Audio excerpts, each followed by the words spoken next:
Are we good to go? Right, I think we are good to go. Right, good morning, everybody, and welcome to our roundtable discussion on recruitment in the rail industry in a new era. We have some brilliant industry speakers joining us today to offer their insights into their own experiences and what they're doing to address the skills shortages in the rail industry that we are facing now and will be facing in the future. So we'll be talking to all of those in a moment. And you will have a chance to pose questions to them. So first of all, just a little bit of housekeeping. Please, can you pose your questions in the chat function, which you will see at the bottom of the screen. There is a little text box that says chat. And if you pose your questions in there, the admin team who are supporting us today will be putting those questions up and logging them so we can ask them later. So for the breakout session, there's absolutely nothing that any of you need to do. You will be automatically allocated to a breakout room by our support team today. So nothing to worry about there. You don't have to do anything. So if you've got any questions right now or any issues at all that you want to flag, please make sure you've got them in the chat. You will remain muted throughout the presentations and the main part of the roundtable, and questions will be asked later. Then we have the breakout sessions, which you'll be split into two groups of people. One of the facilitators will be Patrick Craven, who is our Director of Policy and Stakeholder Partnerships, and the other facilitator will be Paula Gibson, who is our lead industry manager today. Sorry, industry manager. I shouldn't call you industry manager, Paula, should you? You're not an industry manager. I'll take it. I'll take it. Okay, well, Paula is our lead expert on working with employers and particularly in the rail industry. So Paula will be leading the other breakout session to discuss some of what we're going to see and hear today. So the next part of the session is some insights from Paula. City and Guilds has recently published a research piece called Back on Track, looking at what's happening in the rail industry in currently, partly because of the pandemic, but also because of the skills changes we are seeing as the labour market changes over the next few years. So Paula is going to share some insights on our Back on Track report and what we've researched and what we've found from that report, and she's going to cover that now. After that, we will be moving on to the roundtable discussion with our industry experts, and I will introduce them then, and then we will go to the breakout sessions. Then after that, we will come back for a final 15-20 minutes just to discuss what you've thought about and discussed in the breakout sessions, and a final summing up and plenary. So over to you. Okay, thanks, Bryony. Hope you can all hear me okay. So what I'm going to just talk about briefly is some research that we did back in 2020, which obviously feels a little bit older now, given everything that's happened since then. But I do still think some of the key findings are very, very relevant to today's discussion, and very relevant actually to what the panelists are going to be talking about as well.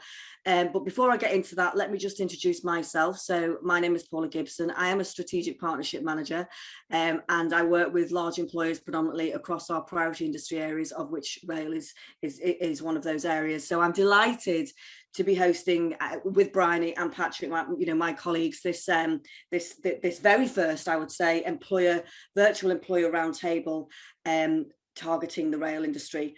So let's get into the detail of some of the findings. So as I said to you, we published this report, Back on Track, in partnership with the National Skills Academy for Rail, NSAR. And the report actually had a very in-depth look at some of the skills challenges affecting the rail industry.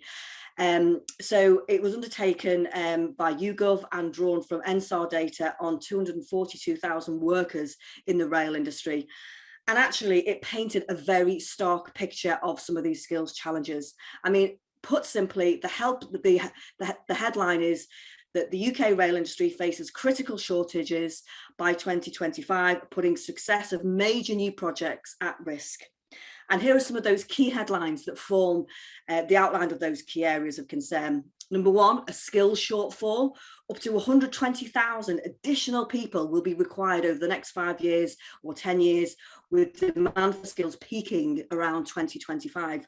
We have an ageing workforce. Over 28% of workers in the current rail force in the current rail workforce are over the age of 50. That actually is not just important for this industry, but for many industries, including construction and engineering, etc. The ageing workforce remains a particular pertinent issue.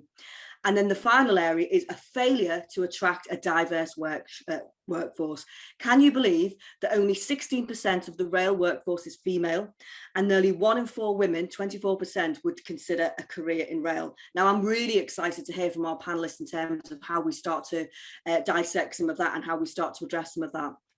But just unpicking some of these particular headlines. So the skills shortfall in ageing workforce, our research found that the rail sector is set to lose huge numbers of skilled workers over the next few years, with 15,000 workers set to retire in 2025. That is only a few years away.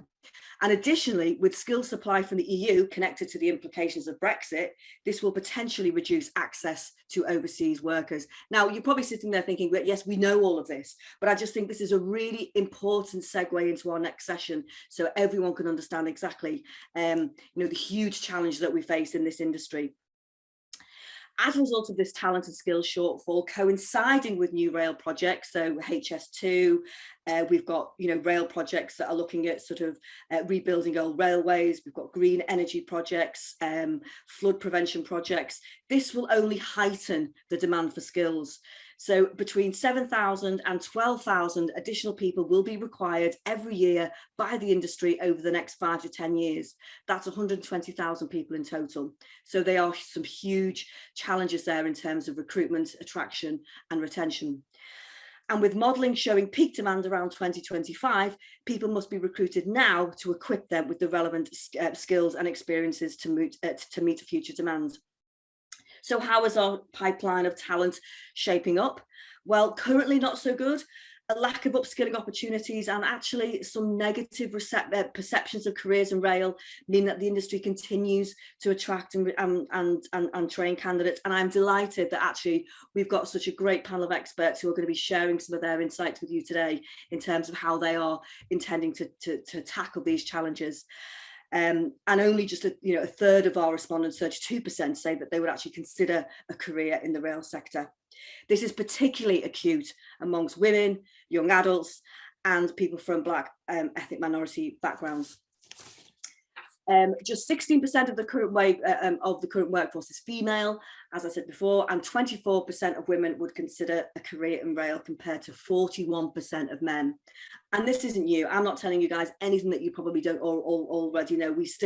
I ran a session a couple of weeks ago, and I run these virtual roundtables quite a lot now. And the issue around gender diversity across certain industries is very prevalent and something that we are always continue to challenge and work with employers to help us do that.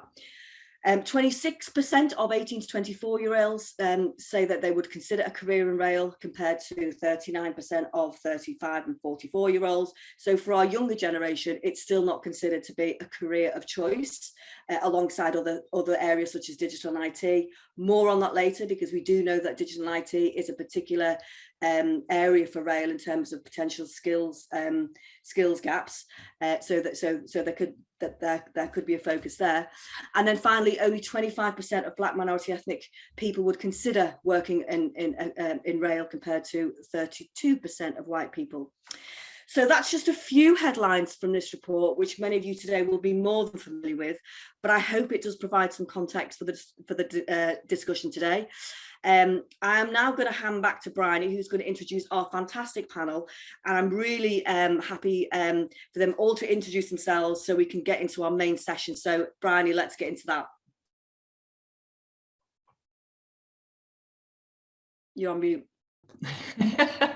That perennial "you're on mute," so easy to forget, isn't it? Thanks very much, Paula. Right, so I'm just going to introduce our panel, who it's wonderful to have you all here with us today to offer your expert insights into the rail workforce and labour market. Thank you for committing the time to this, because I know you were all extremely busy running projects to address and tackle the issues that we're discussing here today. So if I just introduce you all very briefly and then ask you actually to introduce yourself. But I am going to give an overview of each of our roundtable panelists today. So first of all, we have Lydia Fairman. Lydia is the lead for diversity inclusion at Network Rail. She works in skills development for Network Rail with a team of experts, and she leads on STEM and an early engagement programme and various other graduate schemes and strategic workforce planning activities and strategic resourcing activities in the key business areas in Network Rail. Lydia has an extensive background across a variety of HR and talent roles. She's built her career primarily within the STEM sector. And she is passionate about diversity and inclusion and engaging the future engineers and future workforce of the rail sector. So that's Lydia. Lydia, if you'd like to just introduce yourself and say anything else that I may have missed out.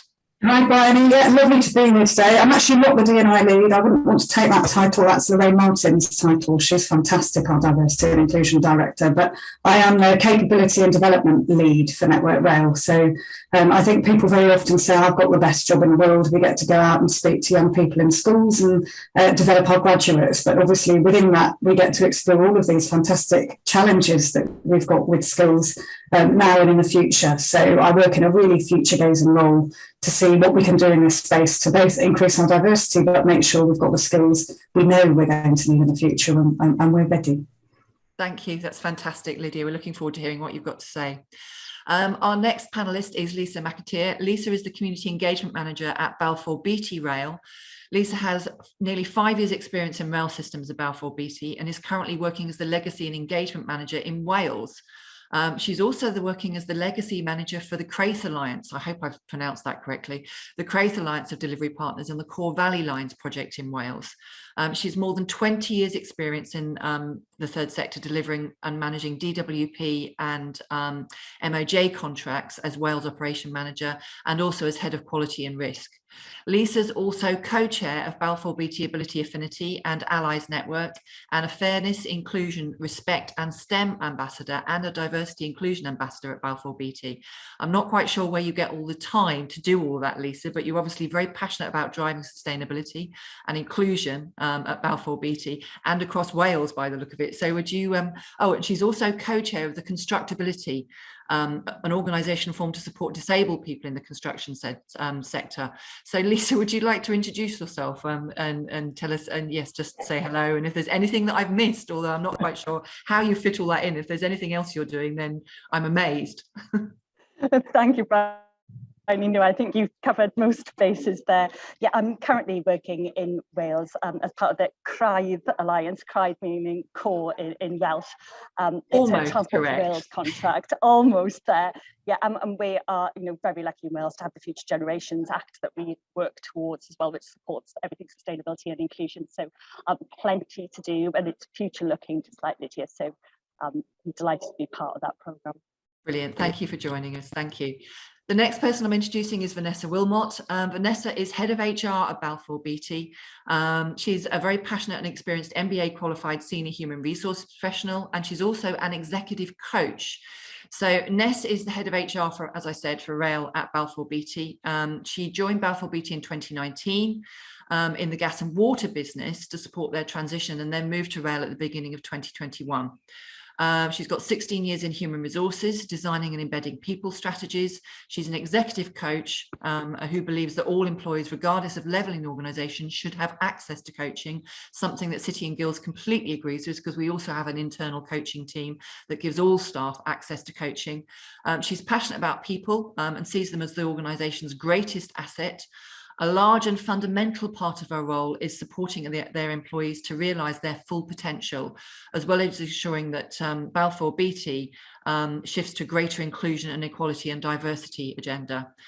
She's an ally of the Gender and Allies Affinity Network and the LGBTQ and Allies Affinity Network, and also a Diversity and Inclusion Ambassador for Rail, and works closely with the rail ambassadors to create awareness, shift mindsets and celebrate diversity, something I think which we can all agree with and which City and Guilds completely and utterly backs. So Ness, if you'd like to just say hello and say anything else that I might have missed. Hi everybody.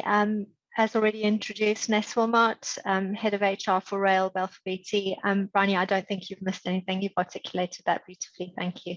Great. Thanks very much, Vanessa, and thanks very much for joining us. And our final panelist today is, hold on a moment, I've lost my screen there. What's going on? Sorry, everybody, I lost my screen there for a moment. I don't know what was happening there. Our final person that's joining us today is Craig Kirkwood. Craig is the engineering manager at Volker Rail. Volker Rail plant is based in Scunthorpe in North Lincolnshire, and his current role, he's responsible for the maintenance, modification and development of a diverse range of specialist railway plant. The other part of his role he's heavily involved in is the recruitment of new personnel and developing training strategies and overseeing the technical education of employees at various stages of the career. Before joining Railway 16 years ago, Craig served in the armed forces and as an electrical and electronics technician. And on entering the rail industry, he was initially employed by Volker Rail, who were originally known as Grant Rail, as the maintainer operator on Kiro Rail mountain cranes, working as a major infrastructure renewals process around the UK. As his career's progressed, he's opted to follow with the engineering and technical side of the business, and eventually taking up his current position as the engineering manager in 2019. So Craig, welcome. Thank you for coming. If you'd like to just introduce yourself and make sure that I haven't missed anything for you either. You are on mute.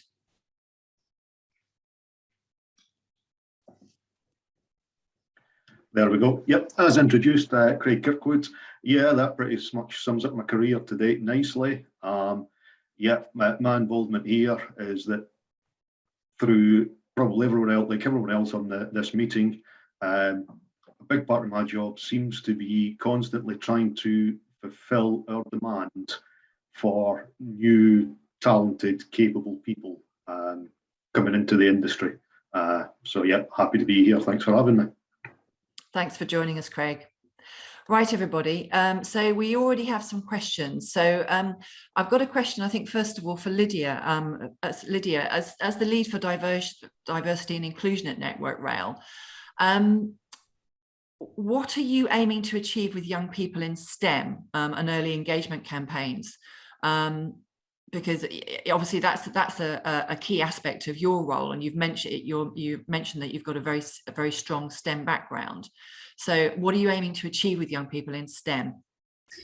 Well, a lot, I think, would be the short answer to that. But ultimately, we're working to partner with the industry, and actually partner with other industries, so that we can work collectively on this issue to put less pressure on schools. There's a lot of pressure on schools, particularly after the pandemic, and to help them to understand more about rail, because one of the things we know about rail, and Paula referred to it earlier, but actually there's some earlier research that the National Skills Academy did for on behalf of the Routes into Rail board, which has developed into a project called Routes into Rail, which is now a website that talks to this. But perception. Actually, young people have no perception of rail. They don't see rail, it's invisible, and the perceptions that they've built of rail are linked to travelling, seeing it as a commuter travelling with their parents, and those are the roles that they perceive rail to be. So obviously those roles are a core part of our workforce, but actually we've got thousands of really interesting roles within offices and behind the scenes that they don't see, that they'd love to be a part of. So we work within our STEM and early engagement campaigns. We've got the full programme that covers a variety of skills. We're trying to infuse different skills. I try to focus on the skills that we know there's a shortage of, or we know we'll have a high demand of, not on the skills necessarily that are something we could solve with an attraction campaign. So project management could be a really good example of that. So people will come to me and say, why don't we go to young people and talk to them about project management in schools? And I say, well, because we need people who can do project management to do project management. So that's an attraction campaign. But actually, young people taking the right choice at the right age to do the right subject, to then be able to come and choose to enter our workforce as an engineer or a scientist or somebody within the environmental sector.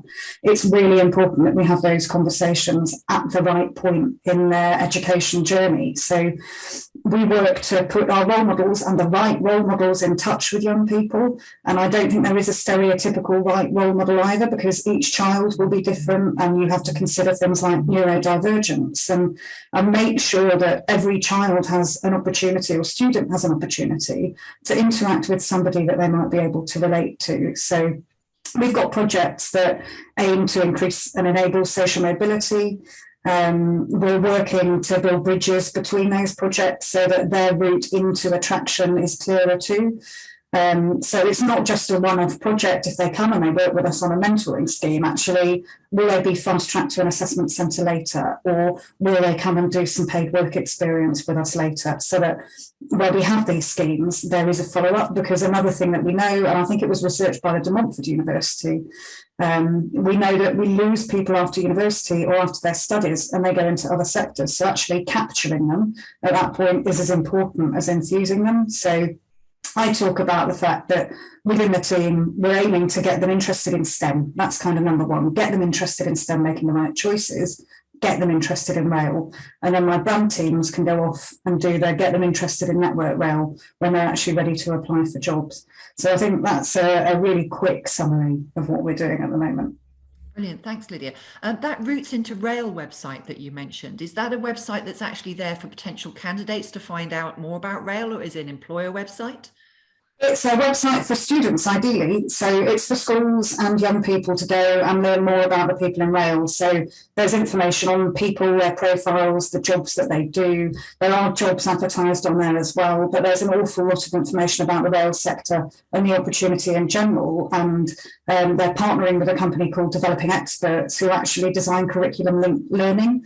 So there are rail videos that have come out of Roots into Rail that young people will watch when they're learning about a particular topic in their curriculum. So we've been able to weave it into that, and that's something that we at Network Rail are doing too. So we've got a number of different programs. So we do things in different ways. We'll do quizzes, help people to understand their personality type. We'll do activities that will kind of inspire them on a problem to solve a problem. But we'll also do these other things which are woven into the stuff that they're doing every day in their homework and their lesson plans to try to get rail in there. So they're kind of changing their mind about what it means and what they could do. Brilliant. Thanks, Lydia. That's really, really interesting. So Lisa, I'm just going to come over to you as a community engagement manager at Balfour Beatty. You've talked about about obviously the fact that you're trying to retain diverse talent and look at more community engagement, which is similar to what Lydia's just been talking about. How do you attract and retain diverse talent into the rail sector? Really interesting to listen to Lydia talking. Some kind of fantastically interesting points there, and mirrored at Balfour Beatty a lot. Actually, I think it is about grassroots a lot of the time, is about having those positive conversations. It's about being visible and being role models. So I think it's really important for us that we are very much part of the fabric of our communities where we live and work. So there will be organisations already set up that are working with young people, with underrepresented groups. And for us, it's about linking in with those experts, linking in with people who can support us to support young people, yes, but also people who may have come from different industries, very much looking at sort of wiggly careers a lot of the time now as well. There isn't always that straight path into rail or into any career anymore. We're looking to attract a very wide range of people, but in order to do that, we need to be attractive as an organisation, look attractive as a company to come and work for.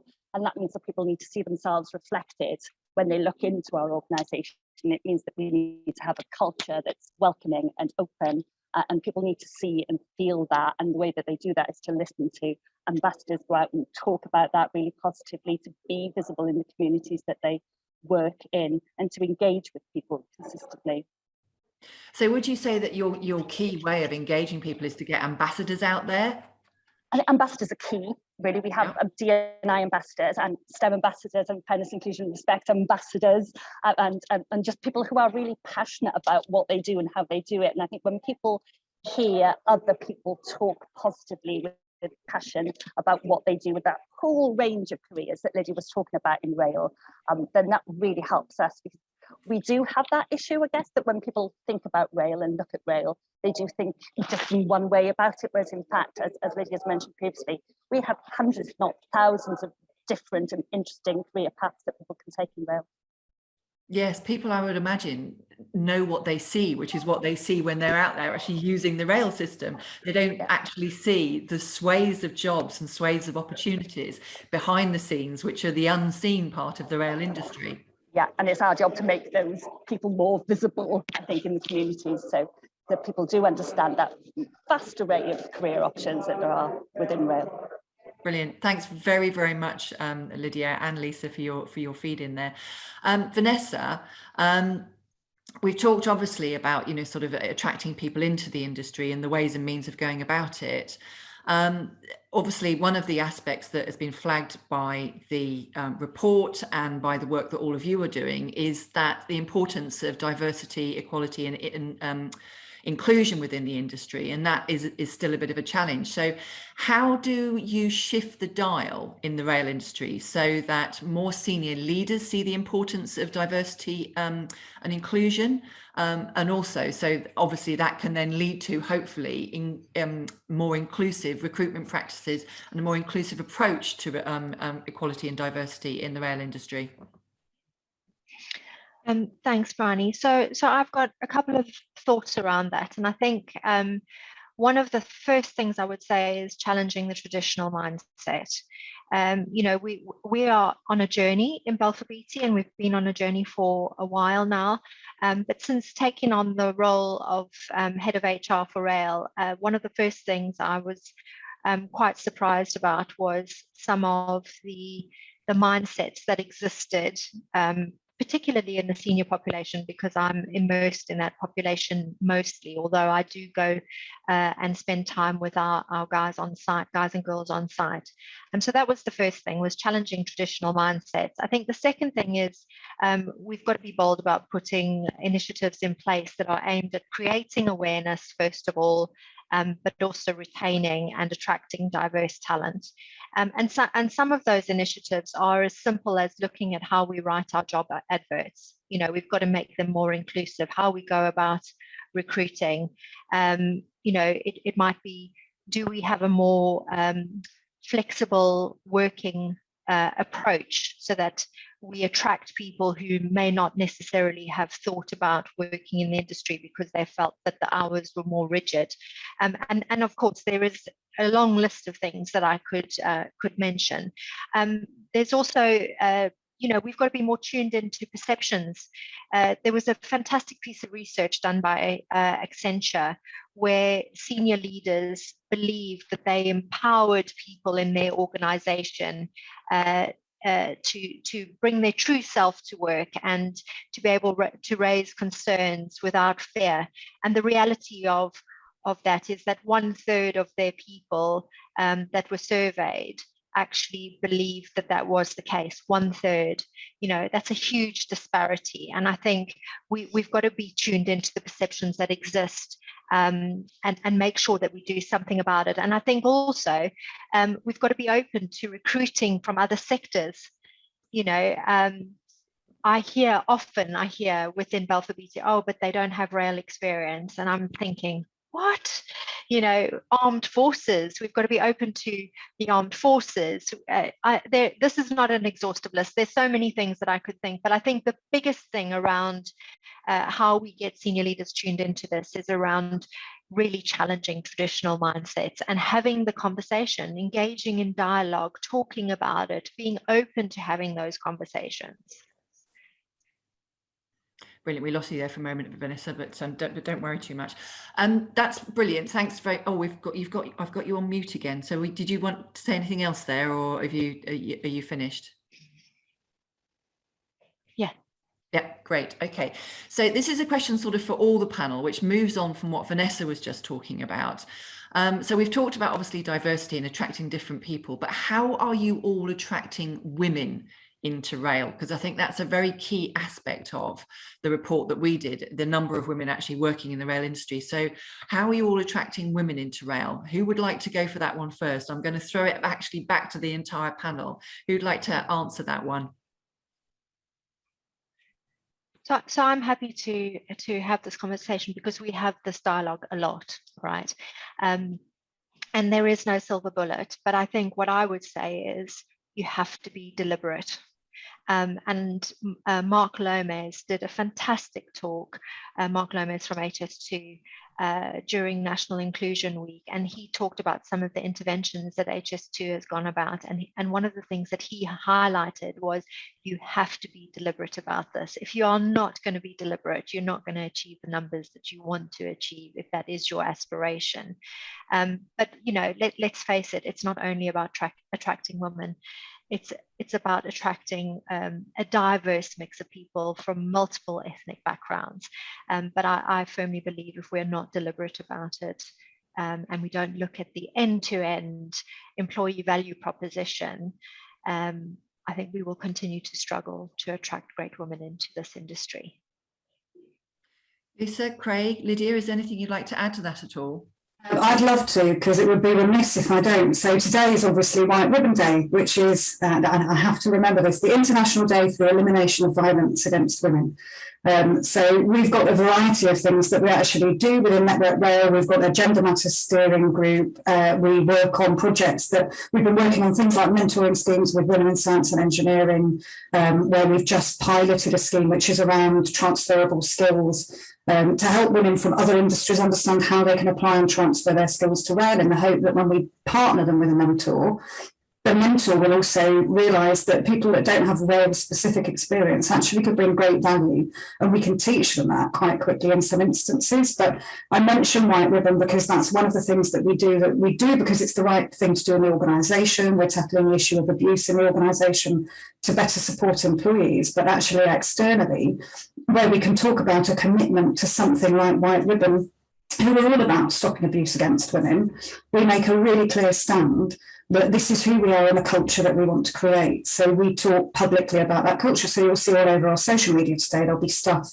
about that, and I coincidentally lead that project. So but we're doing, within our early engagement space, we do specific activities for girls to be able to enjoy in a safe space so that we get the most out of them and they feel that they're able to interact and they can see the role models they're going to be able to relate to.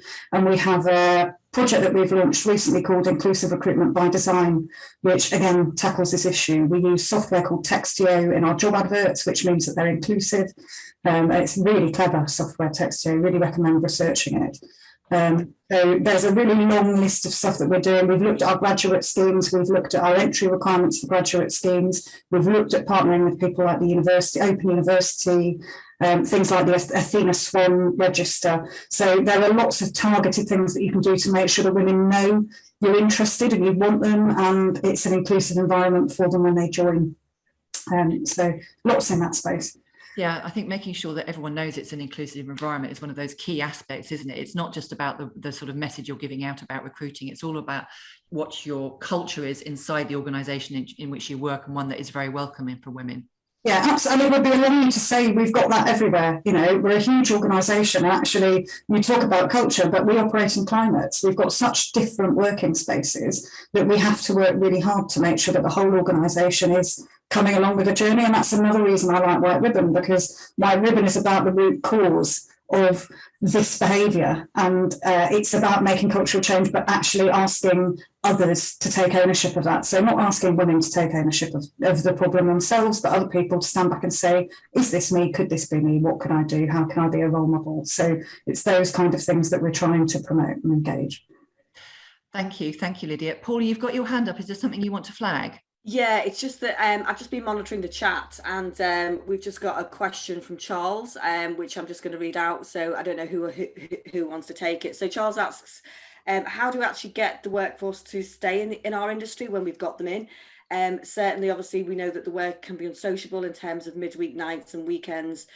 Yeah, so it's kind of how do we retain that talent once they get into the industry? I don't know who wants to tackle that. Thanks, Paula. I think I'm actually going to fire that one at Craig, because that was something that you mentioned in part of your bio, was retaining staff in the industry. Craig, how do we go about that? Yeah, good question. It's one that we struggle with almost daily. So the barriers I see to retention, yep, there is that, especially in modern times, people are looking for that greater work-life balance. Due to financial restraints in industry, I believe a sort of lack of resource, and also because of the lack of skills in the industry, the resulting lack of resource actually compounds that problem that, you know, people don't get the work-life balance that so many people are looking for today. Part of getting the more skills, you know, part of making this is sort of quite high level, you know, we're looking at, you know, making the industry more attractive to more people in. I do believe that greater resource will actually solve that problem. So, you know, part of what we're talking about here will help solve the problems. I believe as well that in the industry, sometimes it's got a bit of an image problem. It's maybe seen as a sort of almost a dirty Victorian industry, and it's anything but. So there's a sort of perceived lack of sort of personal and professional development. You look at other industries and it's quite common for people to come in there as an apprentice and go straight through, you know, degrees, master's degrees, PhDs, if that's the way that they want to go. And because, you know, there is there's also this perceived lack of career progression, and I think that kind of echoes part of what Lydia was saying earlier. A lot of the industry is invisible, and people don't see the jobs, they don't see the progression. And some parts of the industry, because it's such a large nationally distributed industry, some parts of the industry and those routes for progression are actually invisible to the people who are already in this industry. They don't see where they're going forward. So yeah, to go back to the question, how do we tackle it? In a nutshell, for me, greater resourcing, enhanced opportunities for personal and professional development, and just really sort of specifying or making more visible the opportunities and the routes of career progression throughout the industry. How we go about doing that is a massive question. So if anybody's got anything they'd like to throw in that, do any of you ever use case studies at all of individuals that have been into your industry and have had that career progression in a role that obviously is not open to the public, because it's one of those sort of, can't think of any other expression to use, but back office, but that's not what I mean at all. But those roles that are not visible to the public because they're not what they see when they're using the railways. Do you ever do case studies and videos and put them up on your external facing websites for potential candidates to see? Is that something that the industry uses at all? And do you find that it works? I'll take this first, if you mind, Bryony. The short answer is yes, we do. And I think videos and blogs and vlogs and all of that stuff are key, really, to help people understand just what Craig is talking about there, what those career progression opportunities are, how well people can progress within the industry, that people stay for a very long time if the right culture exists for people to grow. I think it's about treating people well and getting people to talk about how well they've been treated. We talk about a rail family a lot in the rail industry, but I think we absolutely have to make sure that we are reflecting that and we are living those principles, and to get people to talk about that is really powerful. We've got little videos called This Is Me, which I think are really powerful little videos where people do talk about themselves and in the industry and their career path, but also a little bit about them as a human being as well, and what having a career in rail has meant to them and what extracurricular stuff they've been able to get involved in. We talk a lot about community give back and the opportunities for that, and that seems to be really useful kind of hook for people to understand that kind of wider aspect working in rail. There's another aspect of it, I think, as well. When one of the future growths in skills, because of the technology and the fourth industrial revolution and all those changes that we're seeing in the workforce in terms of, you know, technology, that obviously digital probably has a very big role to play in the rail industry in the next year, over the next 5 years. Could that be a way of attracting new people into the industry? Because digital is such a, you know, it's becoming an increasingly popular program or course for graduates or even technical skills individuals to move to. Could that be a way of attracting more in? And if so, how would you actually attract those people into those digital style roles?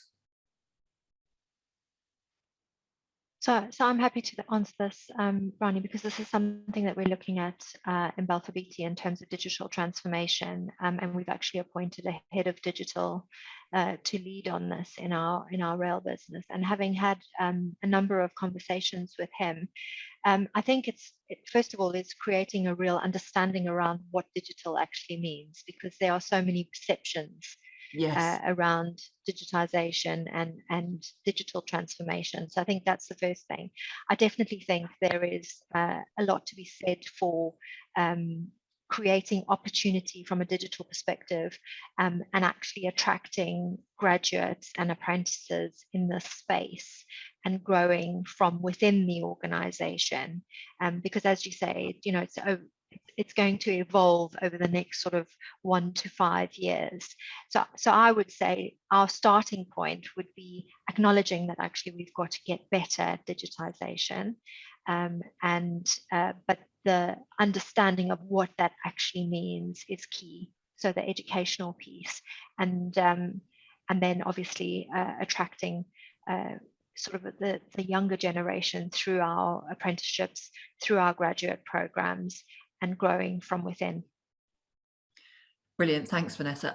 Craig, you've got your hand up, so you've obviously got some contribution to make there. Yeah, it's just to sort of further really what Vanessa has said. In the rail industry now, I believe that when you say digital, and Vanessa has summed it up nicely, it's at the minute, I believe it's still seen as this kind of abstract concept or activity that happens on the wing, and it seems to be it's seen in the industry, particularly at senior levels, as the sort of limited to IT professionals, whereas actually the digital and the digital transformation is actually invading or being embedded in every part of modern life, and the rail industry is no different. And I think that, yeah, to attract these sort of young people, it needs to be made clear that, you know, yeah, the technology they've grown up with, the technology they like, the technology that they probably see as the future is in every part of the rail industry, and you don't necessarily need to be an IT professional or an electrical or electronic engineer to start being involved with the use or indeed the development of that, of the sort of the digital technologies coming in as part of digital transformation. And I think that would be a massive draw for a lot of young people, a lot of people their age actually, looking to move into a sort of forward-looking industry. Yeah, it's interesting actually, because Patrick's made a comment to everyone on the questions here, which I can actually see. I'm not quite sure how they popped up all of a sudden. And he said some fantastic observations from Vanessa and from everybody else.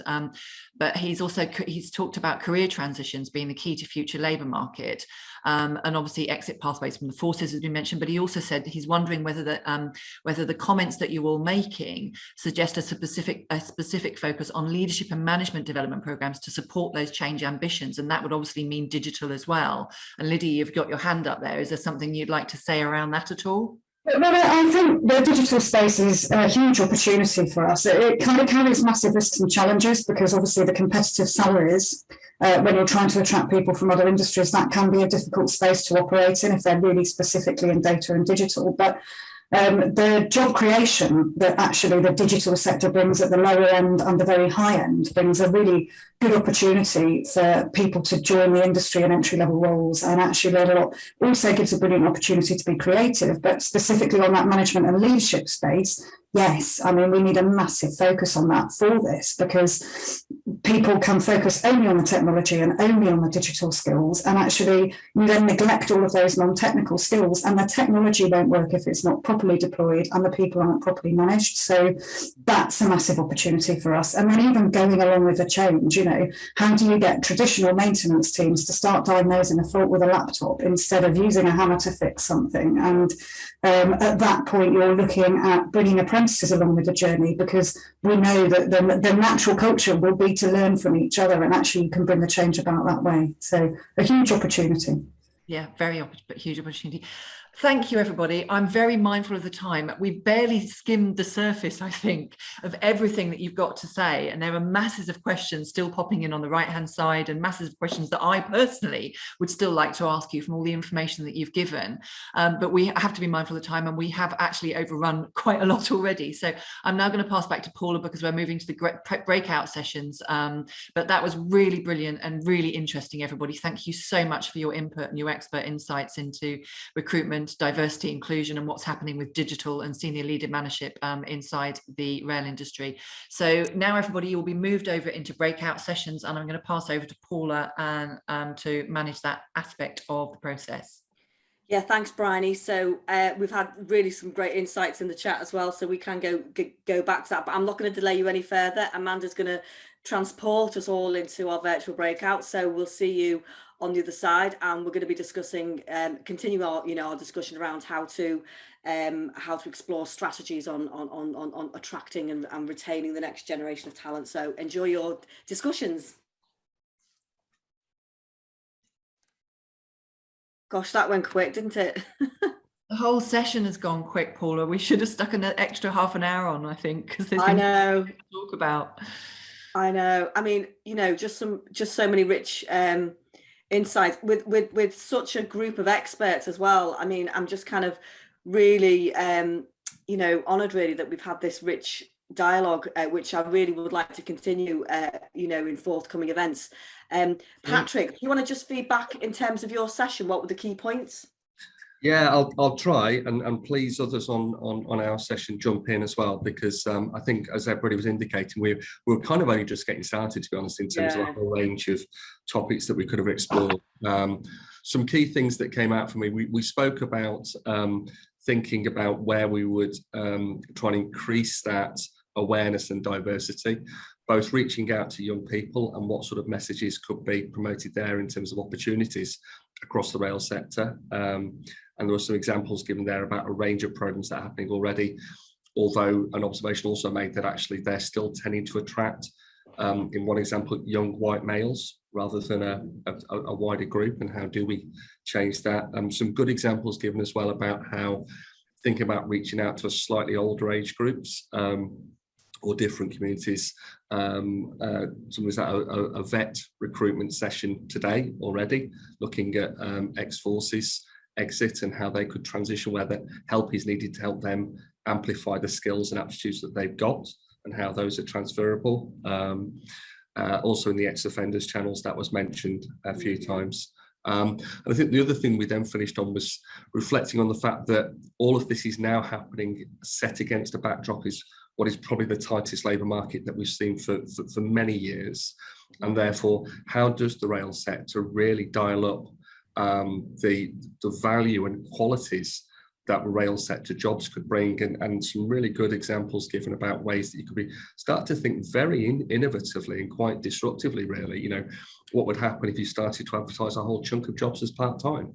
And actually starting to promote that flexibility and that engagement, and what that might mean in terms of attracting people into the workforce, starting to understand what people now want from the world of work and why therefore the rail sector is the right option for them.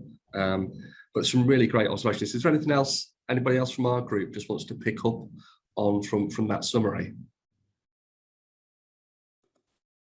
I think you've covered it pretty well there, Patrick. I think it was lots of really rich conversation about reaching out to different groups of people in different ways to do that, and how essential that is if we're going to grow our talented people.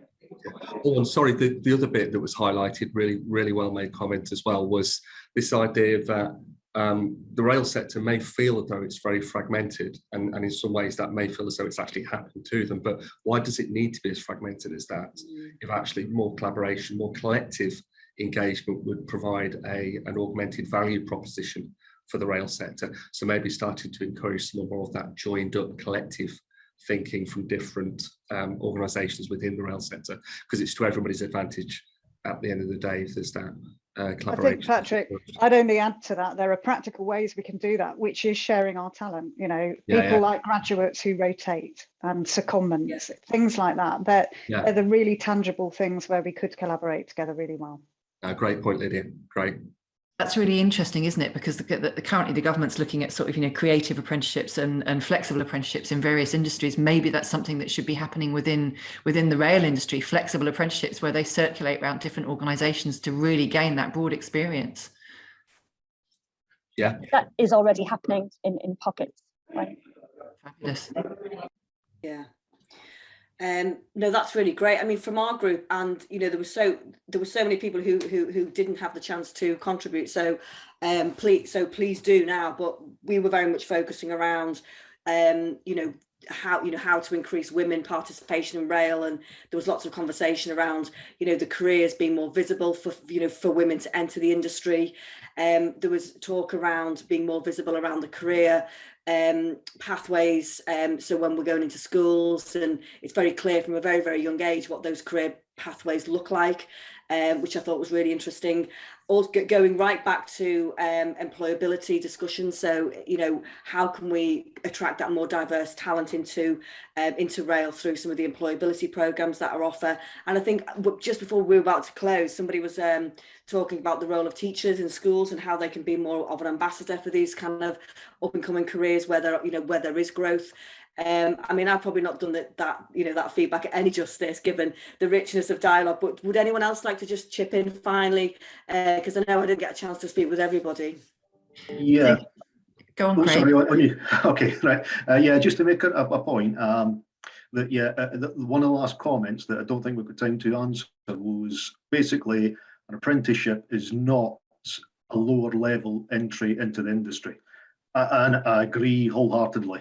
And it's just to make the point that we have talked a lot about career progression, which I think is almost taken to be progression upwards, progression into management and all the rest of it. But yet to make the point, progression within a role is, every bit as important as progression upwards or onwards.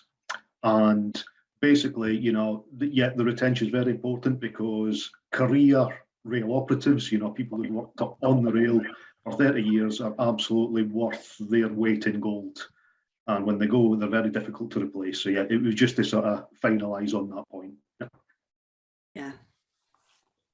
I think the other thing that we discussed, obviously, in that breakout session as well, was that variety of roles, which are still not really clear out in the sort of career opportunities sector that are available within the rail. I mean, Vanessa mentioned that they've got apprentices, an apprentice that talked about didn't realise that moved into rail because he didn't realise he could become a quantity surveyor in the rail industry. And it is that breadth of career opportunity inside rail which is probably not visible, because as we've said, and as Vanessa said and Craig pointed out, it's still sort of thought of out in the world to a certain extent as that dirty Victorian sort of industry, but actually it really isn't now. And I think getting that message out there about the breadth of opportunity is going to be it must be something that's really key to attracting more people in. Yeah. Charlie, I know that you had your hand up in our last session and I didn't manage to get to you. Is there anything else that you wanted to add? So I was going to go into a bit about the principle about apprentice swapping and that kind of thing, because I think, as Rob brought up about, we set up a job up in Carlisle and we brought on apprentices to cover that. But the problem is when that job comes to an end, if Volker Rail do not have a job there for that person to move on to, it's not just about the first year apprentices, it's about where the second, third and fourth year of their learning comes into it as well, and making sure that suddenly they're not moved from Carlisle down to somewhere further south to carry it on. If they're misinterpreted. Yeah. I mean, us as a business are a nationwide business. I'm well aware, Rob. I'm just saying, in terms of the apprentice swapping piece, we don't communicate between organisations about what we've got and where we are. And we are involved generally with Network Rail on a lot of zero value frameworks. So with that, our work isn't always as clearly identifiable years in advance to plan as well as we could. And we believe that we're investing in the future for the right reasons. But it would help if we got that kind of interaction between organisations to really ensure that they come into an industry and they know really do have a long-term future. I know they've got definitely a future within Volker Rail. You're a big enough organisation and you have plenty of work to keep them in that space. But it's about also those SMEs that might not have that long-term vision yet as they are developing that need that support as well. Okay. Interesting points. We do have a few minutes left, so I'm just going to open it to anyone really who'd like to sort of, you know, give any final thoughts, and also any kind of thoughts around, you know, future events. We've covered, I mean, as Bryony said, this, you know, this topic is so far reaching. It's so, you know, we've covered so many different types of points. Is there anything that we feel we could focus on a little bit more of a deeper dive, you know, whether it is around the attraction piece or the retention piece? I know when I've run events like this before, you know, we have kind of focused on one particular element, but I'd be interested to see if you've got any ideas on that. So I think there would be some huge benefit in talking about some of the barriers that some of our diverse talent face in industry, you know, and populations that come to mind. First of all, is women, selfishly, as I have a bias. But I hosted a coffee roulette with a group of people in rail during National Inclusion Week, where a young lady who's an engineer in our organization shared some of her own personal experiences and some of the barriers that she's faced. And it was really eye-opening. And you know, a number of other people on the call sort of shared personal experiences. So I think there's something around, you know, the barriers that some people experience in our industry. And the other sort of group that I would think about is LGBTQ+ and some of the challenges that they face in our industry, and then maybe people with disabilities, and how do we make, you know, we're all trying to create a more inclusive environment in our organization, but I do feel there is still a lack of awareness on some of the barriers that these groups and beyond experience. Yeah, no, I think they're really interesting topics, and in fact, I did run an event last week. It was all around diversity and inclusion and apprenticeships, actually, in partnership with our colleagues in the US. And when we did some feedback with them all, neurodiversity was something that they really wanted to focus on as a topic. So I think unpicking some of that stuff would be really interesting for forthcoming events. So I'm talking of forthcoming events, actually. I'm just gonna give a shameless plug to this event that we've got coming up next week, actually, because I think it impacts, I think, rail and construction, that, you know, they're so hand in hand. Gemma, who I think is still on, do you want to just talk about the event that you're running next week? Yeah, thanks, Paula. And actually, I think we're probably going to be covering quite a lot of common themes. You know, the focus of the event is around attracting and nurturing a new generation of talent in the construction industry, and looking at the challenges around that. And some of the themes that have come out today, I know will be similar to what will come out next week when we have a similar discussion. But are we able to share this with any post-event slides, Paula? Yeah, so that if definitely. anyone's interested, they can sign up. Yeah. But we've got some guest speakers. We've got Travis Perkins, who are on there, who I know are using things like their apprenticeship schemes, Kickstart, Restart.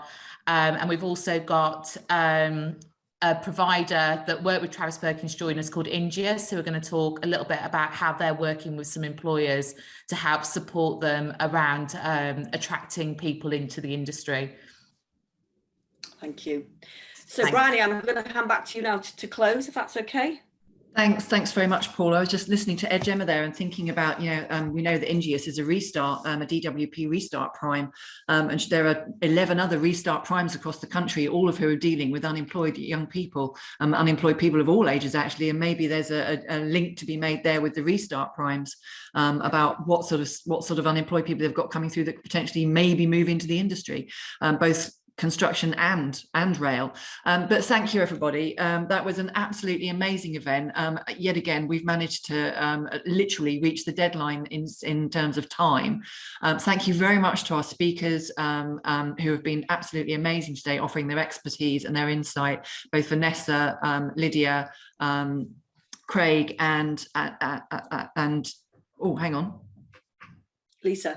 Lisa, sorry, no, I've lost my screen again. It's just, it's come back again. Sorry, my screen keeps going blank. I don't know what that's about. So sorry, apologies for that, everybody. Yes, thank you very much to our expert speakers. Thank you very much to Paula for facilitating that. It's been an absolutely excellent day or an excellent session, and I think something that we definitely need to carry on speaking about in the future, and maybe organise another one of these events to concentrate on some of those points that Vanessa and Lydia and Craig and Lisa have brought up that maybe need individual attention. So thank you, everybody. Thank you very much for joining us. Thank you to Paula for organising. Thank you to our expert speakers and our breakout team, Paula and Patrick, for facilitating those absolutely fascinating breakout sessions. And have a great day, everybody. Thanks, everyone. Thank you.